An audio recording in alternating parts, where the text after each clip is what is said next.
2017년 12월 31일 마지막 날이기도 하고요. 마지막 주일이기도 합니다. 송년 주일 예배를 위해서 주시는 하나님의 말씀을 봉독하도록 하겠습니다. 여호수아 14장 6절에서 15절까지의 말씀입니다. 여호수아 14장 6절에서 15절까지의 말씀입니다.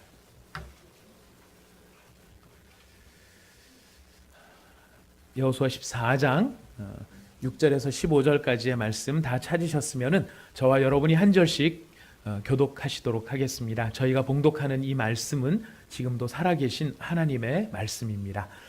그때 유다 자손이 길갈에 있는 여호수아에게 나아오고 그니스 사람 여분네의 아들 갈렙이 여호수아에게 말하되 여호와께서 가데스 바네아에서 나와 당신에게 대하여 하나님의 사람 모세에게 이르신 일을 당신이 아시는 바라.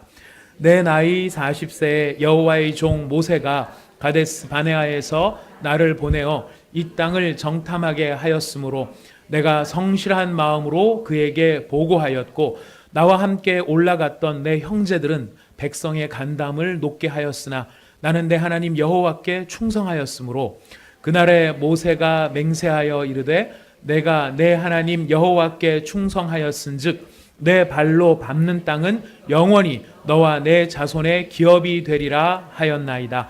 이제 보소서 여호와께서 이 말씀을 모세에게 이르신 때로부터 이스라엘이 광야에서 방황한 이 45년 동안을 여호와께서 말씀하신 대로 나를 생존하게 하셨나이다.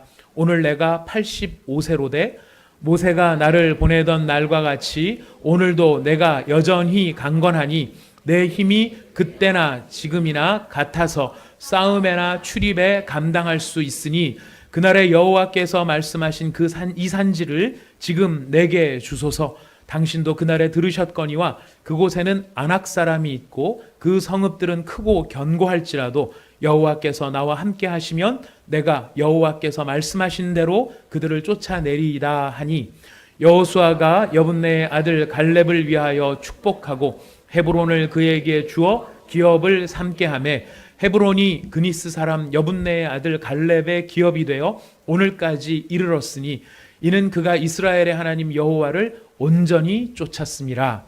헤브론의 옛 이름은 기럇 아르바라. 아르바는 아낙 사람 가운데서 가장 큰 사람이었더라. 그리고 그 땅에 전쟁이 그쳤더라. 아멘. 평소에 누구를 좀 닮았다라는 말씀을 혹시 들어본 적 있으십니까? 누구를 닮았다고 하면 누구를 닮았다는 말씀들을 혹시 들어보셨습니까?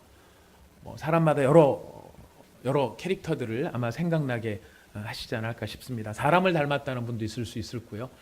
물고기나 짐승을 닮았다, 고양이상이다, 이런 이야기도 아마 들어보셨으리라고 생각합니다. 누군가를 생각나게 한다는 것, 그것은 바로 그 누군가와 닮았기 때문일 것입니다. 아니면 그 누군가와 연관된 어떤 일들과 연결이 돼 있는 그것이 떠오르기 때문에 그렇다, 이렇게 이야기할 수도 있을 것입니다. 처음에는 누구를 닮은 것 같은데 시간이 지날수록 그 사람 말고 이 사람을 닮았다, 이런 평가를 받으실 수도 있습니다. 이게 실명을 거론해서 죄송합니다만은 비유컨대 인격의 문제가 아니고 외모의 문제로서 닮았다. 처음에는 박나래를 닮았는데 보면 볼수록 김태희를 닮아간다. 그러면 더 행복한 일이 되지 않을 수 없을 것입니다. 네, 짜증 나시나요? 좋은 이미지를 가진 사람을 닮았다 그러면 누구든지 참 기분이 좋을 것입니다. 그렇지 않고 좋지 않은 이미지를 가진 사람을 닮았다 그러면 사실 기분이 언짢을 수도 있습니다. 앞전 대통령의 지인 최모 씨랑 닮았다 그래서 명예훼손으로 벌금을 물은 사람도 있는 것을 보면 참 나쁜 이미지 가진 사람을 닮았다, 그건 정말 너무 누구도 다 싫은 것 같습니다. 자, 오늘 우리가 읽은 본문 말씀에는 갈렙이라는 사람이 나옵니다. 아마 갈렙이라는 사람을 들어보신 분이 많으실 것입니다. 또 교회 처음 다니신 분들은 모든 게 다 생소할 테니까 갈렙도 낯선 사람일 수 있을 텐데요. 이 갈렙은 이스라엘 백성이 애굽이라는 곳에서 나와서 가나안 땅으로 들어갈 때 가나안 땅에 들어가기 위해서 정탐꾼을 보냅니다. 그 정탐꾼을 보내는데 각 지파에서 제일 똘똘한 사람 한 사람씩을 대표로 뽑아서 12명을 정탐을 보내는데요. 그 중에서 12명이 갔다가 돌아와서 보고를 하는데 그 중에서 10명은 그 가나안 땅이 굉장히 좋은 땅입니다. 좋은 땅이기는 합디다. 근데 거기는 정말 우리가 들어가서 정복할 땅은 아니었습니다. 이렇게 부정적인 이야기를 했고요. 또 두 사람은 정말 하나님의 약속처럼 이 가나안 땅은 너무 좋은 땅이었습니다. 그리고 우리가 가면 그 땅을 반드시 정복할 수 있습니다. 이렇게 희망적이고 긍정적인 보고를 한 사람이 있었습니다. 바로 그 희망적이고 긍정적인 고백을 한 사람, 가능의 고백을 한 사람, 믿음의 고백을 한 사람, 여호수아와 오늘 우리가 읽은 갈렙이라고 하는 바로 이 두 사람입니다. 근데 우리는 갈렙하면, 교회를 오래 다니신 분들은 이제 뭐가 떠오르냐면은 이 산지를 내게 주소서 하는 그 찬양이 생각납니다. 많이들 아실 겁니다. 이 산지를 내게 주소서. 굉장히 의연하기도 하고 뭐라 그럴까, 비장하기도 하고, 저 절대로 안 나옴을 저 여자를 제게 주소서, 이 산지를 내게 주소서, 뭐 이러면서 우리가 하기도 하는 경우들도 있을 수 있습니다. 뭔 얘기를 해도 별 반응이 없으신데요. 네. 하여튼 괜찮습니다. 계속 노력을 해보겠습니다. 아무튼 이 산지를 내게 주소서 이렇게 이야기하는 바로 그런 찬양 때문에 갈렙, 그러면 우리 앞에 닥친 불가능해 보이는 이 일을 믿음으로 돌파해 나가는 믿음의 용사, 이런 이미지로 생각이 납니다. 그러나 오늘 우리가 읽은 이 본문 말씀을 좀 더 차근차근 묵상을 해보면 지금 이 산지를 내게 주소서 하는 그 고백 안에 담겨있는, 그 고백의 이면에 지금 담겨있는 이 엄청난 고백의 깊은 곳에 그리스도 예수를 닮은 사람 갈렙이 존재하고 있다는 것을 우리는 발견할 수 있습니다. 그리스도 예수를 닮았다라고 하는 것은 예수 그리스도의 장성한 분량, 그 충만함이 갈렙 가운데 있었다 하는 뜻과도 의미를 같이 한다고 보입니다. 이 장성한 자의 분량이라고 하는 것은 우리 크리스찬들이 예수님 앞에 예수님의 피로 말미암아 구원을 받았는데요. 우리를 구원해 주신 것은 단순히 죄 가운데서 건져 주셨다, 그 차원이 아니라 우리로 하여금 예수님이 가지신 그 인격과 내면의 그 가득한 모습, 그것까지 우리가 닮아가도록 우리를 부르신 것을 의미합니다. 그래서 에베소서 4장 13절 말씀에 보면, 제가 읽어드릴게요. 우리가 다 하나님의 아들을 믿는 것과 아는 일에 하나가 되어 온전한 사람을 이루어 그리스도의 장성한 분량이 충만한 데까지 이르리니 라는 구절이 나옵니다. 그래서 우리 모두는 교회를 다니기 시작한 이상, 이제 교회를 다녔으니까 천국행 티켓은 확보되었고 됐다가 아니라 천국행 티켓이 확보되어 있으신 분들로서 우리한테는 사명이 있고 목표가 있습니다. 그리스도의 장성한 분량, 예수님과 같이 바로 그런 장성한 분량에 이르게 되는 것, 이르러야 하는 것, 바로 그것이 우리의 목표라고 할 수 있는 것이죠. 이 장성한 분량이라는 말에 대해서 사전을 찾아보면은 이 장성한 사람을 잘 이해하려면은 비교가 되는 사람이 있어요. 그건 뭐냐면은 연소자라는 뜻입니다. 근데 연소자의 특징은 어린아이란 뜻이죠. 이 어린아이의 특징은 쉽게 영향을 받고 잘 동요하는, 바로 이것이 연소자의 특징입니다. 시편 1편의 말씀에 보면은 바람에 나는 겨라고 하는 표현이 나오죠.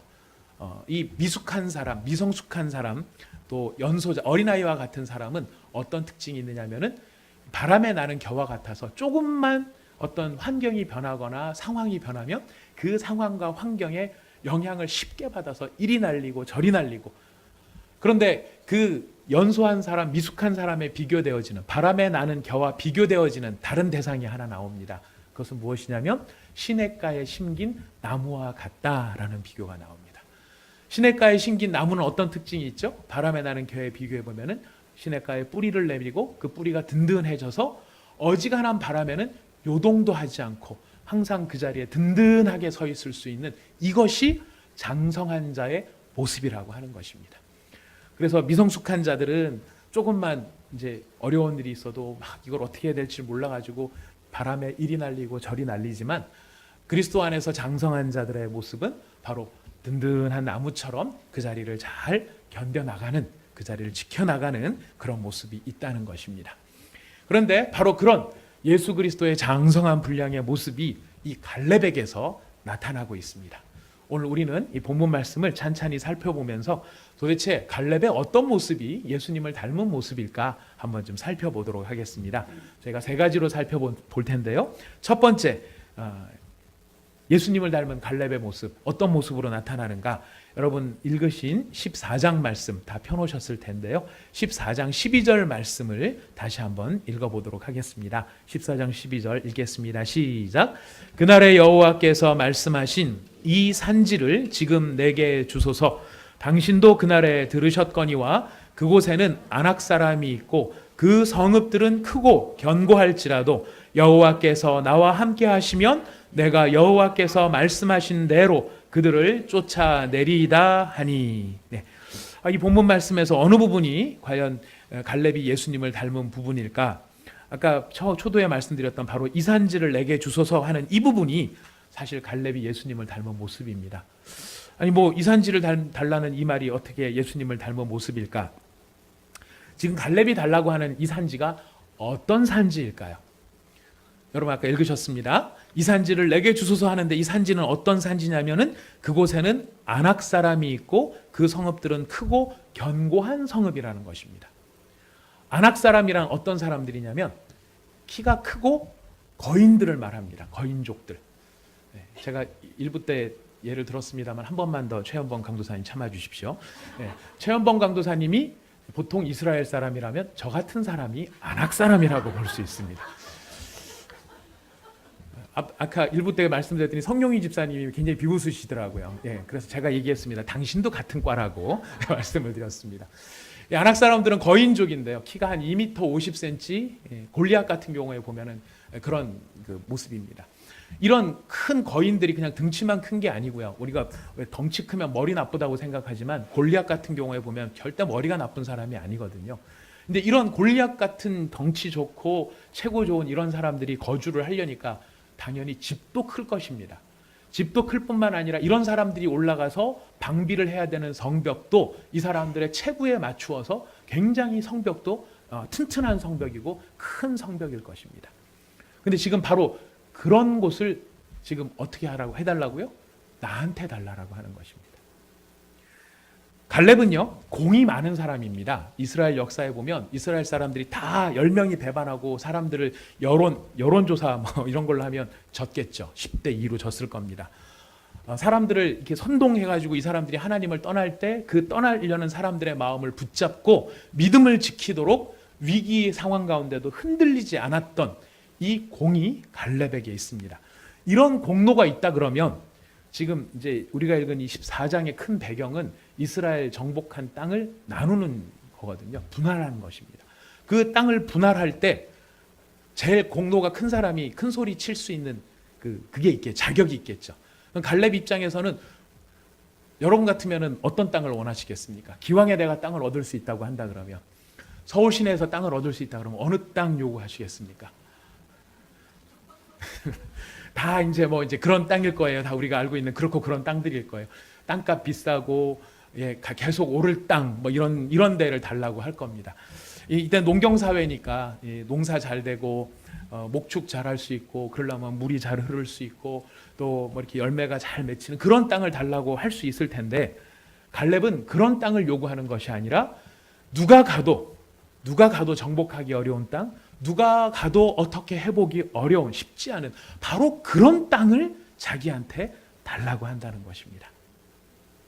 바로 그렇게 정복하기 힘들고 험악한 땅, 바로 그런 땅을 달라고 하는 이 갈렙의 태도가 누구를 닮았는가? 그리스도 예수를 담고 있다는 것입니다. 왜 그럴까요? 이 갈렙이 달라고 했던 이 산지 정복하는 것이 굉장히 힘들고 어렵고 괴로운 길이지만 사실 이 산지보다 더 험하고 괴롭고 어려운 것이 무엇이냐면은 예수님께서 십자가를 지시는 일이었습니다. 그 길이 어려운 이유는 뭐냐면은 예수님께서 십자가를 지신 이유는 예수님이 잘못했기 때문에 자신의 잘못에 대해서 대가를 지불하는 것이 아니라 자기랑 상관도 없고 자기가 어떻게 이렇게 뒤에서 선동을 한 적도 없습니다. 인간들한테 죄지어. 너희들 죄 안 지으면 내가 뭘 안 주겠어. 이렇게 선동을 한 적도 없습니다. 그 인간들이라고 하는 존재 자체가 어떤 존재냐면 잘 해줘 봐야 감사한지도 모르는 존재. 은혜를 베풀어 봐야 그 은혜를 모르는 뻔뻔한 존재.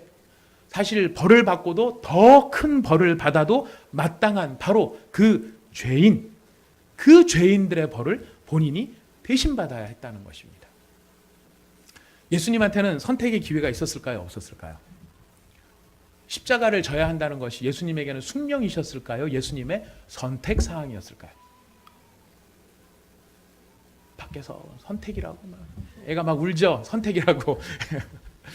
우리가 생각할 때 예수님의 입장에서 예수님은 사실 선택할 수 있었다는 건 뭐냐면 성부 하나님이 가지신 그 귀하신 은혜의 마음 가운데 저 죄인들을 구원하기 위해서 누군가 희생이 돼야 되는데 과연 누가 희생할 것인가 하는 하나님 아버지의 그 고민 가운데 예수님께서 저것들 은혜도 모르고 감사도 모르는 저것들 다 소멸돼서 존재도 사라져버리게 신경도 쓰지 마세요 할 수도 있었겠지만 아버지 하나님의 그 은혜의 마음 가운데에 예수님께서는 아버지께서 그렇게 원하신다면 제가 그 길을 가도록 하겠습니다.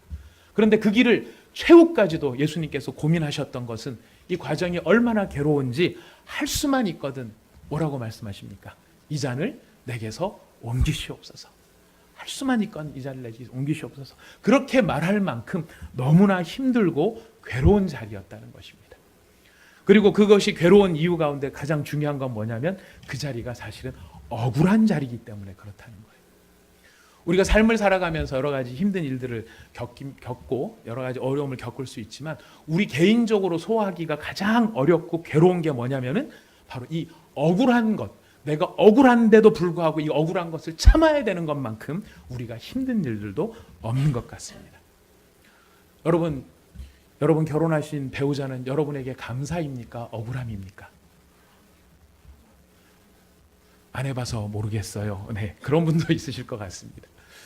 자, 여러분이 결혼하신 배우자는 처음에 사랑해서 결혼하셨을 것이고 살다 보니 억울하게 느껴지실 것이고 마지막까지 살다 보면 감사하고 고맙게 느껴질 수 있는 것이 배우자일 것입니다. 근데 그 억울함이 있는 동안에는 어때요?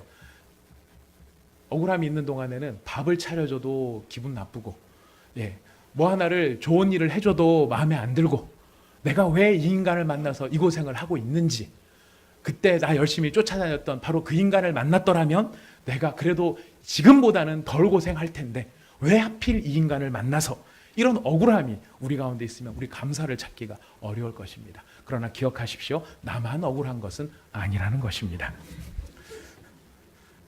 충분히 상대편도 억울할 수 있습니다. 근데 바로 이 억울한 걸로 따지자면 누가 제일 억울할까요?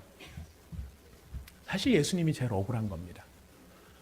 우리가 벌을 받아야 되는 것은 잘못을 했기 때문에 대가를 지불하기 위해서 억울한 것이지만 예수님이 억울한 것은 왜 억울하냐면 아무 잘못도 없음에도 불구하고 그 대가를 지불해야 한다는 것, 바로 그것 때문에 억울한 것입니다.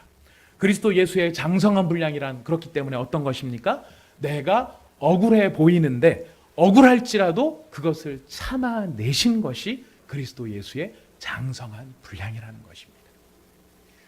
내가 굳이 선택하지 않아도 되고 내가 그거를 안 가도 되는 일인데도 불구하고 내가 그것을 굳이 선택해서 바로 그 힘든 자리, 어려운 자리, 때로는 억울할 수도 있는 바로 그 자리를 굳이 스스로 나서서 내가 감당하겠습니다. 이것이 바로 예수님의 모습이었고 바로 이런 예수님의 모습처럼 갈렙은 어떠합니까? 좋은 땅 다 놔두고 굳이 어떤 땅을요?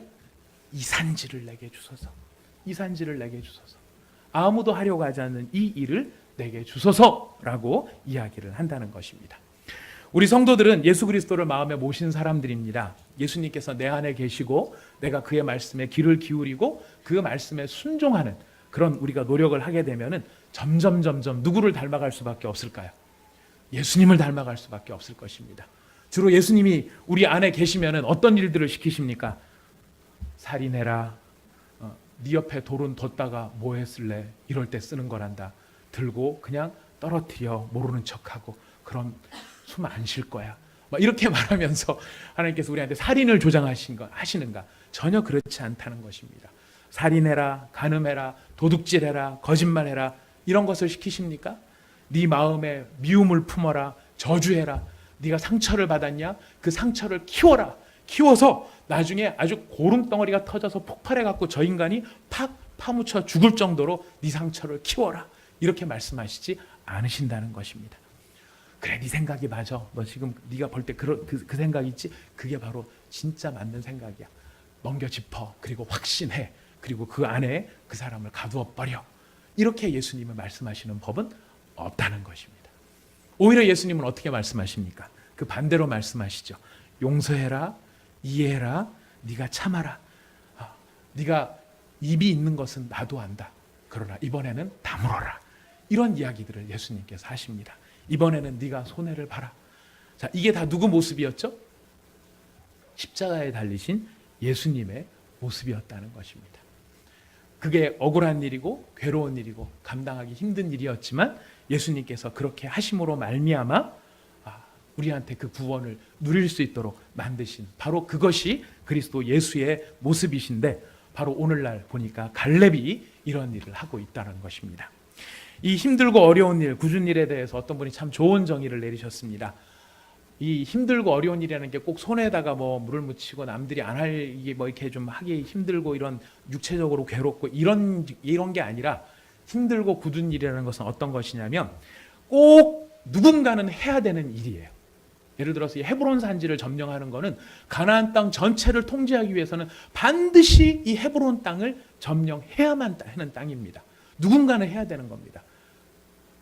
누군가는 해야 되는데 누구는 하기 싫은 거, 나는 하기 싫은 거. 꼭 필요한 일이기는 한데 나는 하고 싶지 않은 거. 왜? 그거 하려고 하다가 잘못하면 죽으니까. 그거 하다가 잘못하면 손해보니까. 손해보기 싫어서 하기 싫은 바로 그런 일들, 이게 바로 어려운 일, 굳은 일이라는 거예요. 근데 그 일을 예수님이 하셨고, 지금 그 일을 오늘 본문에 보니까 예수님을 닮은 누가 하고 있습니까? 갈렙이 바로 그 일을 하고 있더라는 것입니다. 그래서 갈렙은 예수님을 닮은 사람이다, 장성한 자의 분량에 이르는 사람이다 말할 수 있는 것입니다. 두 번째로 갈렙이 예수님을 닮은 모습은 14장 13절 14절을 통해서 확인해 볼 수 있습니다. 13절 14절 여러분 같이 한번 읽어보실까요? 13, 14절 읽습니다. 시작. 여호수아가 여분네의 아들 갈렙을 위하여 축복하고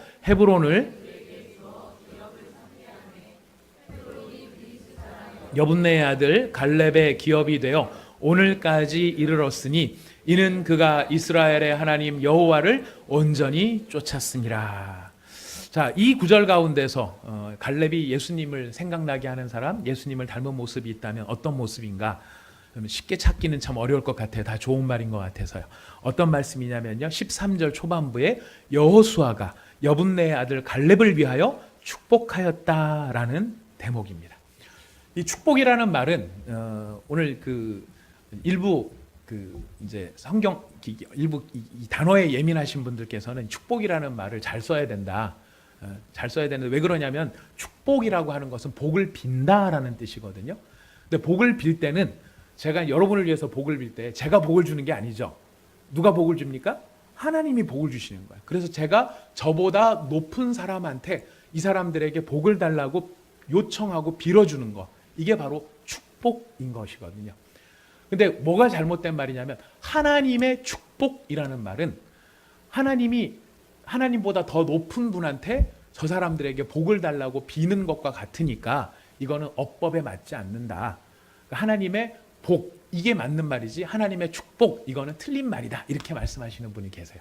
문법적으로는 분명히 맞는 말이라고 저도 생각이 됩니다.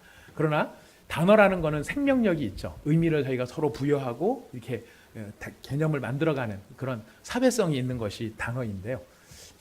국어 교수님 앞에서 제가 죄송합니다. 우리 교회 국어학과 교수님이 계신데 제가 그 앞에서 지금 막 열심히 주름을 막 잡고 있습니다. 자, 그러나 우리 어떻습니까? 우리가 보통 쓸 때 하나님의 축복은 하나님께서 누구한테 복을 빌어달라고 얘기를 하는 게 아니라 하나님이 내려주시는 특별한 복을 우리는 줄여서 하나님의 축복이라고 이야기할 때도 있습니다. 자, 그러나 이런 특별한 개념 말고 일반적인 것으로 놓고 보자면 복을 빌어주는 건데요. 복을 빌어줄 때는 높은 사람이 그보다 좀 지위가 낮은 사람한테 복을 빌어줍니까? 지위가 낮은 사람이 지위가 높은 사람한테 복을 빌어줍니까? 일반적으로는 지위가 높은 사람이 지위가 낮은 사람한테 복을 빌어주는 것이 관례이죠. 자, 그런 입장에서 놓고 보자면 갈렙이 여호수아에게 축복을 받았다. 여호수아에게 뭐를 디밀었어요? 머리를 디밀은 거예요. 근데 갈렙의 입장에서는 그렇게 여호수아한테 축복을 받아야 될 사람인가? 실제로는 그렇지 않다는 거예요. 갈렙은 나름대로 공이 있는 사람이에요. 자기 나름대로 아까 말씀드렸던 그런 공로가 있는 사람인데, 여러분 이 당시에 이스라엘 백성들 가운데서 제일 나이가 많았던 두 사람이 누군지 아시죠? 여호수아와 갈렙이에요. 여호수아와 갈렙 외에는 이 나라 전체에서 나이가 더 많은 사람이 없어요. 그 당시에 여호수아하고 갈렙 빼고 나면 나머지는 다 나이가 몇 살? 40살, 50살 요 정도. 왜? 광야에서 다 죽고 거기서 태어난 사람들만, 어린아이들만 남아있기 때문에 지금 나이로 봐도 누가 제일 위에요? 여호수아하고 갈렙이 제일 위인 거예요. 우리가 보통 싸움하면, 우리 한국 사람들 싸움하면 제일 먼저 하는 이게 뭐가 나오죠? 네가 나이가 몇 살이야? 이렇게 나오죠. 예. 거기에다 맞받아치는 말은 뭐죠? 그래, 나이 많아 좋겠다, 뭐 이렇게 나가는 거죠.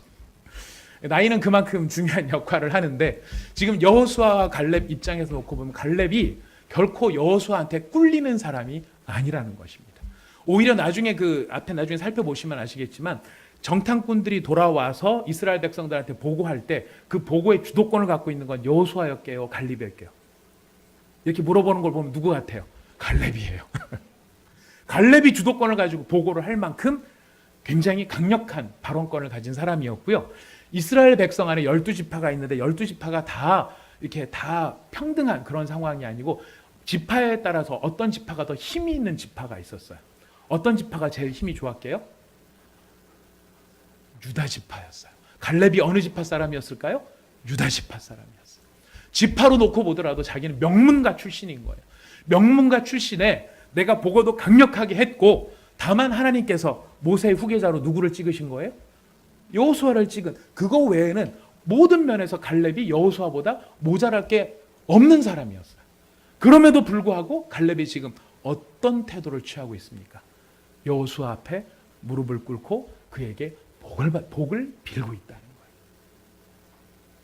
낮은 자리로 내려갔다는 것입니다. 이게 왜 중요한가? 아까 말씀드렸습니다. 이때의 상황은 땅을 분배하는 상황이었어요. 만약에 갈렙이 여호수아한테 이런 말을 했다고 쳐봅시다. 당신이 지금 모세의 뒤를 이은 하나님이 세운 사람인 거는 저도 인정을 합니다. 좋습니다. 마음껏 하십시오. 근데 한번 생각해 보십시오. 저도 당신만큼 사실 따지자면 지분이 있습니다. 혼자서 기분 좋은 대로 막 이래라 저래라 이렇게 하면 곤란하죠. 내 의견은 필요 없으신가 봐요? 네. 왜? 질문도 한번 못 해보십니까? 이런 식으로 갈렙이 여호수아한테 했다면 충분히 할 수 있었겠죠. 했다면 어떤 결과가 빚어졌을까요? 여호수아의 리더십은 땅에 떨어졌을 것입니다. 그리고 사람이라고 하는 게 참 교묘해요. 갈등 관계가 이렇게 벌어지면 무엇가 옳은가 하는 걸 따지는 것도 있지만, 누구 편에 붙으면 내게 유리한가, 이거를 따지는 일이 훨씬 많다는 겁니다. 그러면 틀림없이 그 안에 여호수아파, 갈렙파 충분히 나누어질 수 있었을 거예요. 그런데 그 가운데 나이도 제일 많고 지분도 제일 많은 그 사람이 지금 누구 앞에 머리를 숙입니까? 여호수아 앞에. 자기 스스로를 낮춰서 낮은 자리에 들어가더라 하는 것입니다. 이 모습이 누구를 닮은 모습일까요? 바로 그리스도 예수를 닮은 모습이라는 것입니다. 예수께서는 하나님이십니다. 성자 하나님이십니다. 우리가 표현할 말이 없어서 우리가 할 수 있는 최고의 표현이 하늘에 계신이라는 표현입니다.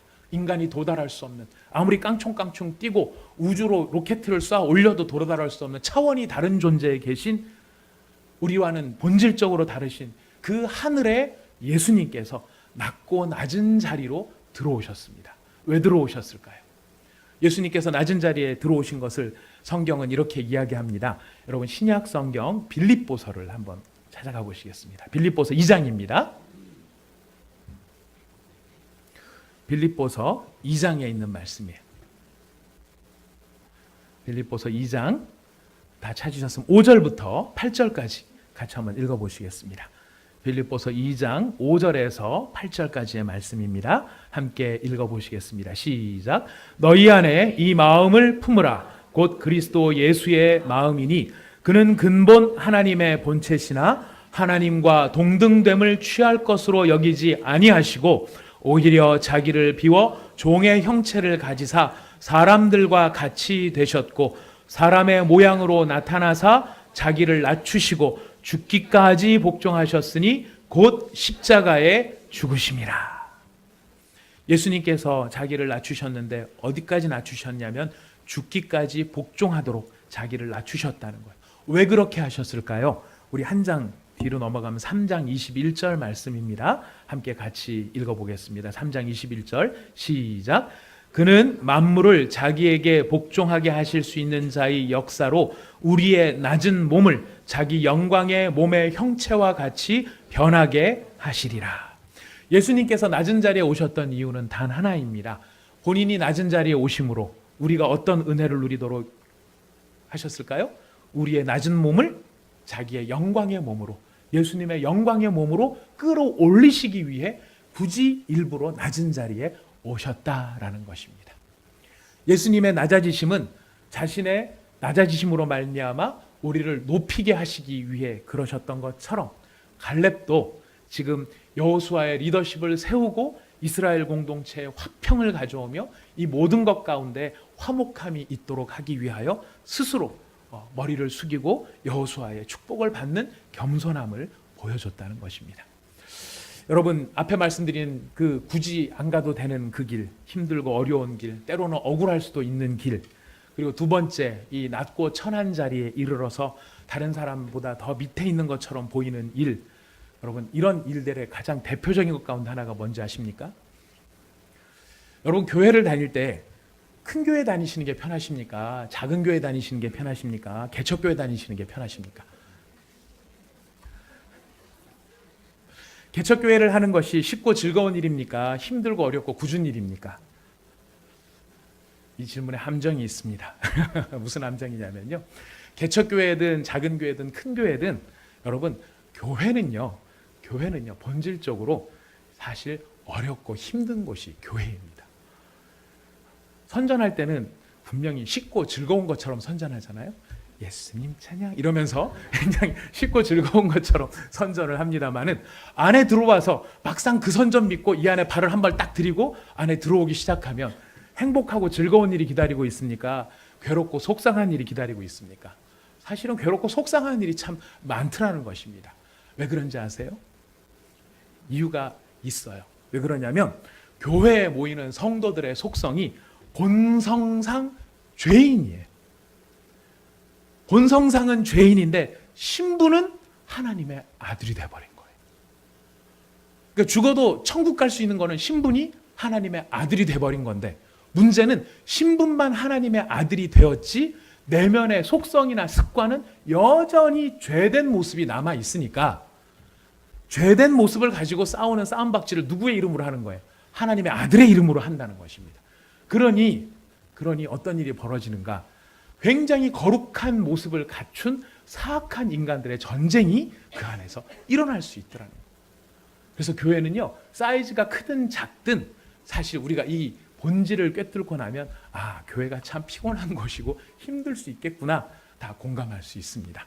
자, 그러나 그럼에도 불구하고 사실 큰 교회가 조금 편한 이유는 어디에 있냐면 사람이 많고 시스템적으로 안정이 돼 있고 조직적으로 잘 체계가 갖춰져 있으면 뭐가 가능합니까? 숨는 것이 가능하다는 것입니다. 사람들 되게 많으면 여러분 예배 나왔는지 안 나왔는지 압니까 모릅니까? 몰라요. 사람 많으면요, 굳이 찾아다니면서 새가족 모임 하세요, 큐티 학교 다니세요, 기도 열심히 하세요, 이런 얘기 안 들어도 돼요. 나만 얼른 와서 예배 드리고 헌금하고 싹 가면 나는 하나님 앞에 할 도리를 다 한 것 같은데, 작은 교회는 어떻습니까? 다 합니다.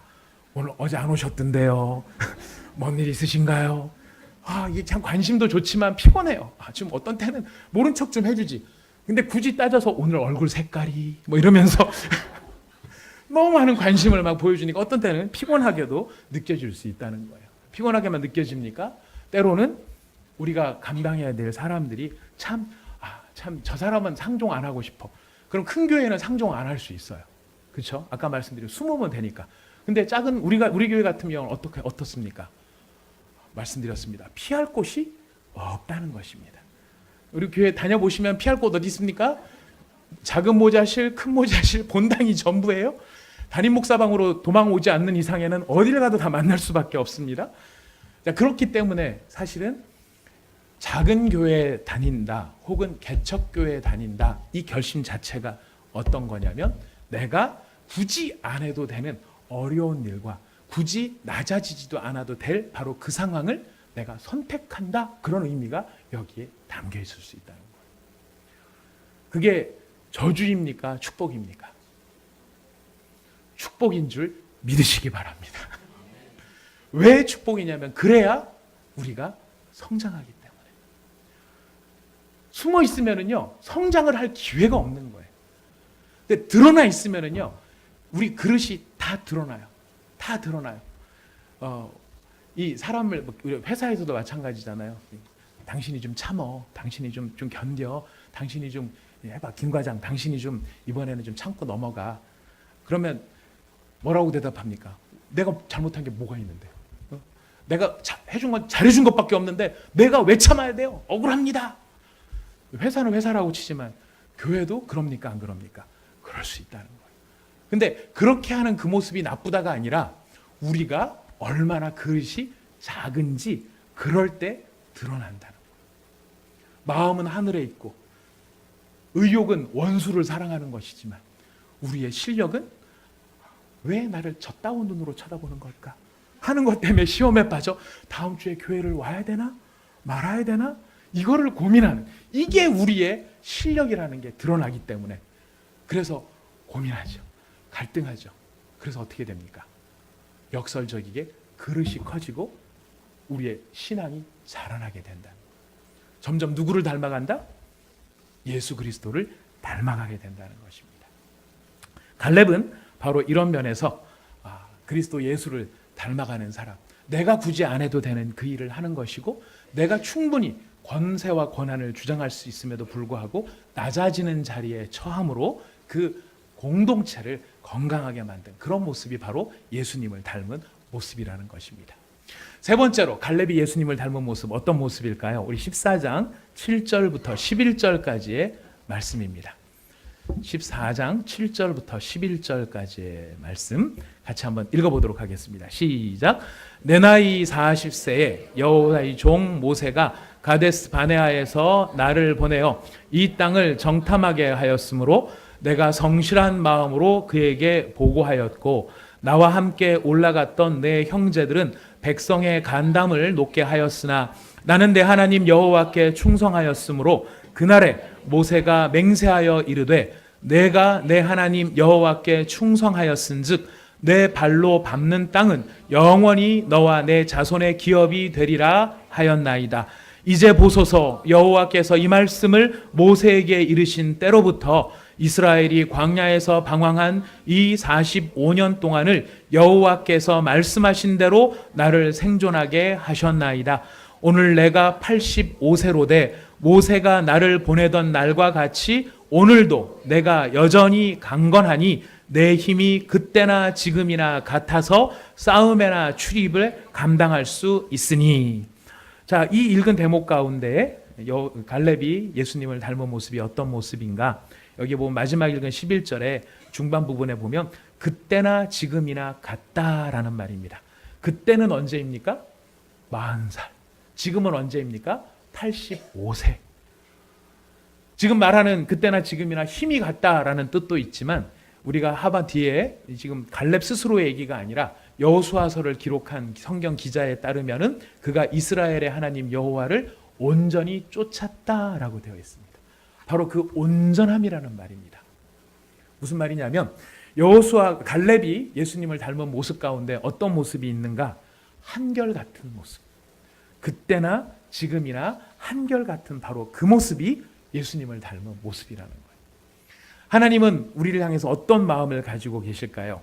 여러분 구약 성경 한번 한 군데를 찾아봅니다. 구약 성경 예레미야서 31장 3절 말씀입니다. 예레미야 31장 3절 말씀. 예, 다 찾으셨습니까? 찾으셨으면 감사하고요. 못 찾으신 분들은 앞에 스크린에도 성경 구절이 나와 있습니다. 근데 찾아보시는 게 더 좋습니다. 그래야 예레미야가 어디 있는지 한 번쯤 여러분 안부도 전할 수 있기 때문에요. 한번 찾아보시는 것도 좋습니다. 예레미야 31장 3절 말씀. 사실 하나님의 가장 아름다우시고 우리가 소망을 가질 수 있고 우리가 하나님 앞에 감사할 수 있는 부분 가운데 이 부분이 제일 중요한데요. 예레미야 31장 3절 말씀 읽어봅니다. 시작. 옛적에 여호와께서 나에게 나타나사 내가 영원한 사랑으로 너를 사랑하기에 인자함으로 너를 이끌었다 하였노라. 아멘.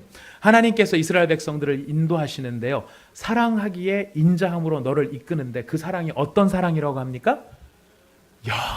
영원한 사랑이래. 영원한 사랑. 영원한 사랑. 영원한 사랑의 특징이 뭘까요? 영원이 무엇입니까? 제가 일부 때 이거 했다가 굉장히 비난을 받을 뻔했는데요. 제 손에 얼마가 있을까요? 영원. 이렇게 했다가 이게 영원한 것인가? 아니죠. 이게 영원한 게 아니죠. 그럼 뭐가 영원한 것입니까? 영원한 이 영원입니까? 영원한 사랑이라고 했을 때 영원의 가장 중요한 특징이 무엇이냐면, 영원한 사랑이란 사랑받는 사랑의 대상이 되어지는 그 존재의 조건이 어떠하든 그 사랑이 변하지 않는다. 이게 영원한 사랑의 정의입니다. 네가 잘하면, 네가 착하면, 네가 멋있으면, 네가 헌신하면 사랑할게. 이게 아니고, 영원한 사랑이란 사랑을 받는 조건이, 사랑을 받는 그 대상이 어떤 조건에 있더라도 그 사랑을 변화시키지 않는 것. 그것이 바로 영원한 사랑이라는 것입니다. 그래서 우리한테 소망이 있습니다. 그래서 저는 이 영원한 사랑이라는 말을 들으면 행복해집니다. 왜? 잘할 때가 많기 때문에, 잘못할 때가 많기 때문에. 여러분 말고 저요. 잘못할 때가 훨씬 많거든요. 그런데도 뭐가 없어요? 변함이 없으시고. 이 한결같음, 이게 하나님의 속성이신데, 지금 갈렙이 누구를 닮았어요? 예수님을 닮은 거예요. 언제부터 언제까지? 40세 때나 85세가 될 때까지. 험하고 어려운 일, 낮고 낮아지는 일, 여러분 결심하면, 사실 어린아이들도 결심하면 하루는 할 수 있습니다. 우리가 속담을 따라가면 최소한 며칠은 할 수 있어요? 3일은 할 수 있어요. 아주 독한 마음 갖고 결심을 하면 한 달도 할 수 있을지 몰라요. 그러나 잠깐은 할 수 있을지 몰라도 그거를 지속할 줄 아는 것, 이것이 바로 그리스도 예수의 장성한 분량이라고 하는 것입니다. 오늘 갈렙은 바로 이런 예수님의 모습을 닮았습니다. 스스로 모든 공로가 있고 자격이 있고 내가 이런 걸 주장할 만한 위치에 있지만, 갈렙은 그런 것을 주장하지 아니하고, 남이 해도 되는 일이고, 85세인데요. 야, 니들도 좀 벼룩이 낯짝이 있지, 생각을 해봐라. 이 흰머리 휘날리며 내가 올라가갖고 돌격 앞으로 이걸 좀 해야 되겠냐. 이런 건 젊은 사람들이 좀 해야지 얼마든지 할 수 있습니다. 그러나 그렇게 하지 않고 아무도 나서려고 하지 않는 바로 그 일을 스스로 굳이 나서서 하게 되는 모습. 그리고 자기의 지분이 있음에도 불구하고 그 지분을 주장하는 것이 아니라 낮은 자리로 스스로 내려가는 모습. 그리고 그것을 어떻게 했다고요? 지속하고 계속했던 바로 그 모습이 누구를 닮은 모습입니까? 예수 그리스도를 닮은 모습이라는 것입니다. 어느 문제 많은 수도원에 한 늙은 수도사가 문을 두드렸습니다. 늙은 수도사가 왔다는 소문에 젊은 수도사들이 밖으로 우르르 몰려나왔습니다. 그들은 백발이 성성한 노 수도사를 보고 말했습니다. 어이구, 나이도 많은 수도사가 왔네. 어이구, 잘 오셨습니다. 어서 식당 가서 접시나 닦으십시오. 노 수도사가 숨 돌릴 여유조차도 주지 않고 젊은 수도사들이 노 수도사에게 이야기를 했습니다. 이 수도원에서는 처음 부임한 수도사에게 그런 허드렛 일을 시키는 것이 관례였습니다. 노 수도사는 머리를 숙이며 네, 그렇게 하겠습니다 대답하고는 곧장 식당으로 갔습니다. 노 수도사는 한 번도 불평하지 않고 한 달, 또 한 달, 그리고 또 한 달을 접시만 닦았습니다. 젊은 수도사들은 말없이 그리고 불평하지 않고 일하는 노 수도사를 얕잡아 보고는 그에게 멸시와 천대와 구박을 쉬지 않았습니다. 석 달이 지난 즈음에 수도원 감독자가 이 수도원을 방문하였습니다. 젊은 수도사들은 책 잡힐 일이 있지나 않을까 두려워하며 감독 앞에서 쩔쩔매고 있었습니다. 감독은 수도원의 원장이 보이지 않는 것을 알고는 그 수도원의 원장을 찾았습니다. 원장님은 어디 가셨는가? 수도사들이 대답합니다. 원장님은 아직 부임하지 않았습니다. 그러자 감독은 고개를 갸우뚱거리며 큰 소리로 말했습니다. 아니 무슨 소리야? 내가 로렌스 수도사를 이 수도원의 원장으로 임명했고 또 이곳으로 파견된 지 벌써 3개월이나 됐는데? 이 말을 듣고는 젊은 수도사들이 아연실색하지 않을 수 없었습니다. 그렇다면 그 늙은 수도사가 바로 원장이라는 결론이 나오기 때문이었습니다. 모두 식당으로 달려갔습니다. 그곳에 늙은 수도사가 여전히 접시를 닫고 있었습니다. 그 수도사가 누구냐면 너무나 유명한 브로더 로렌스 형제라고 부르는, 본명은 니콜라 에르망인데요. 1611년도에 지금부터 한 5, 600년 전에 태어난 사람입니다. 프랑스 동부 로렌 지방의 에리메밀이라고 하는 동네에서 태어났는데요. 이분이 남긴 유명한 책이 있습니다. 우리한테 이분 책이 더 유명한데요. 하나님의 임재 연습이라고 하는 그 책을 쓰신 분이 바로 이 로렌스 수도사입니다. 얼마든지 와가지고 이것들이 나이가 몇 살인데 깔어 이렇게 하실 수 있는 그분이, 아, 네, 그렇습니까? 알겠습니다. 가서 3개월 내내 온갖 구박에도 불구하고 접시만 닦은 그 모습, 바로 그 모습이 나중에 어떤 결과로 나타났는가? 이 문제 많고 말 많던 수도원을 가장 그 시대의 여러 수도원 가운데 가장 영성이 깊은 수도원으로 만드는 바로 그런 결과를 가져왔다는 것이죠. 어떻게 가능했을까요? 바로 이 수도사가 누구를 닮았기 때문에? 그리스도를 닮았기 때문에. 우리가 2017년을 보내면서 2018년을 맞이합니다. 우리 2018년 맞이할 때 여러분 주보 안에 보시면은 2018년 새해를 맞아들이는 소망과 비전의 기도 나눔이라고 하는 카드가 있어요. 여러분 혹시 오늘 저녁 예배 오실 분들은 저녁 예배 오실 때 이거를 써서 갖고 오시면 우리가 그때 함께 기도할 거고요. 혹시 오늘 송구영신 예배에 못 오실 분들은 오늘 적어서 제출해 주시거나 다음 주에 꼭 적어서 제출해 주십시오. 1년 동안 함께 기도하도록 하겠습니다. 여러분 이런 기도의 제목을 적을 때 개인적으로 여러 기도의 제목들이 많으실 것입니다. 그런데 부탁드리기는 우리가 2018년 동안에 가져야 될 가장 중요하고 우리가 그리스도를 모시고 살아가는 예수쟁이로서 가장 중요한 마음의 소원이 있다면 어떤 소원일까요? 주님, 저희가 예수님 닮은 사람이 되게 해주십시오. 예수님 닮은 사람이 되게 해주십시오. 제가 2017년 한 해를 보내면서 제일 많이 반성한 부분이 그 부분이었습니다. 하나님, 저도 예수님 닮은 사람이 되기를 원합니다. 그리스도 예수의 장성한 자의 분량에 이르를 수 있으면 좋겠습니다. 그런 기도를 하면서 말씀을 준비하고 있는데 이 말씀을 다시 이해하게 되면서 그리스도 예수의 장성한 분량이라는 게 도대체 뭐라고 생각하느냐, 이런 질문이 있었습니다. 마음속에. 제가 생각하는 그리스도 예수의 장성한 분량 아마 이런 것이 아니었나 싶습니다. 나아라.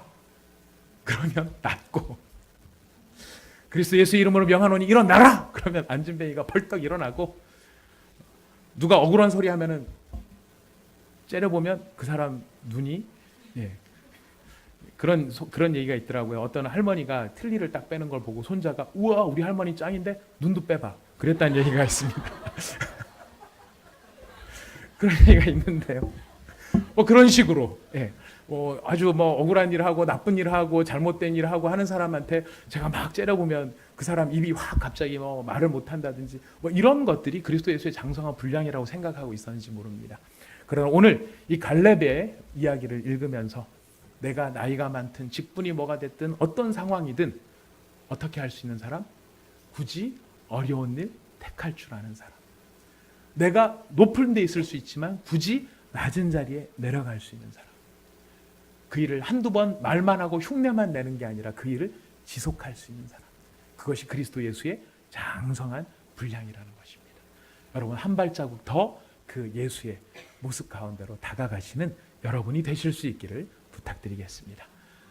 2018년 그런 모습이 될 때, 그런 모습이 되면 다른 사람들이 우리를 보면 누구를 떠올릴까요? 예수님을 떠올릴 것입니다. 그런 성도들이 많이 모여있는 우리 교회를 보면 온사랑의 교회를 보면 누구를 떠올릴까요? 예수님을 떠올리겠죠. 근데 그 반대로 가면 교회를 보면서 뭐라고 얘기할 거예요? 믿으나 안 믿으나 다 똑같다. 이 소리 듣는 것만큼 가슴 아픈 이야기는 없을 것입니다. 2018년도 우리 더 예수님을 떠올리는 사람, 예수님을 닮은 사람, 예수님을 생각나게 해주는 그런 여러분이 되시기를 부탁드리겠습니다. 기도하겠습니다.